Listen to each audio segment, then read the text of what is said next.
Hey guys, what's up? This is Wes from PCGs. Sorry I haven't made a video in a while. I've been kind of busy at college, so I decided I'd get back to making a video about my new favorite champion, Elise. So this is a Season 4 Elise Jungle Guide, and we'll jump right in. With the Masteries, I go 21-9-0, picking up most of the AP, including the double penetration, spell weaving, and all that good stuff. And 9 in defense, so you take less damage from the jungle monsters. You come out of the jungle at nice good health. You can gank level 3 and all that good stuff, and or just keep farming if you want because of your sustain from your W. And the runes, I just go flat AP. A lot of people prefer Magic Pen. Uh, AP helps you clear in the jungle better. It will hurt players more if you have magic penetration, but just the fact that you get through the jungle so much faster with AP just kind of makes it worth it to me. All right, now let's go into her skills. First of all, you're always going to want to start the game with your W. You can use your W in human form to check spare bushes and like send the volatile spiderling into unwarded bushes to make sure that no one is there trying to kill you with a camp. And when you go into your spider form, your W gives you sustain. The skittering frenzy returns health for every time you and your spiderlings basic attack.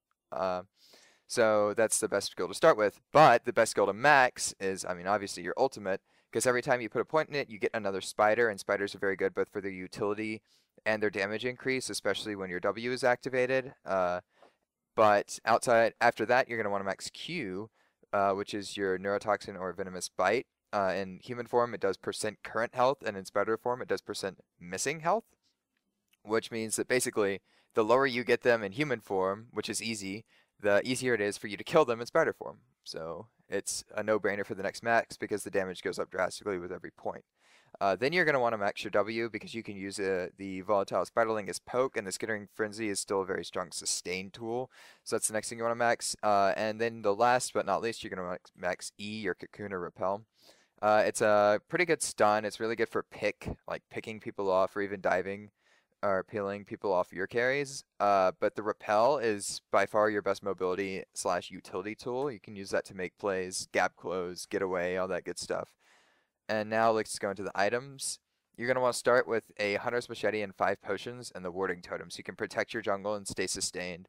Some people like starting Doran's Blade, but I don't know, man. Elise's AP ratios are so freaking ridiculously strong. You don't need to dumb them down with an AD start. The mid game, you're going to want a Haunting Guise, Spirit of the Ancient Golem, and Sork Shoes. This is assuming you're going to want to play solo queue like I play solo queue, which is trust no one, do everything yourself. You'll do a ton of damage because your base stats are just really, really high. So the double penetration really shreds through both tanks and carries in the mid game. Late game, you're going to want to go more utility in the Liandry's Torment, Abyssal Scepter, and Rylai's Crystal Scepter. You'll be able to do a lot of damage, shred people's magic resist for your team, have a lot of magic resist yourself, do percent health damage both from your Q and in human and spider form, as well as from the Liandry's proc. The slow is very nice for both peeling and diving. You can chase people down. It's just a really strong core build.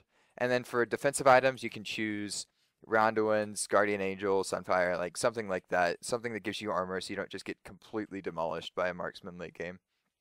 And at some point, you're going to probably want to trade in your warding token for a sweeping totem.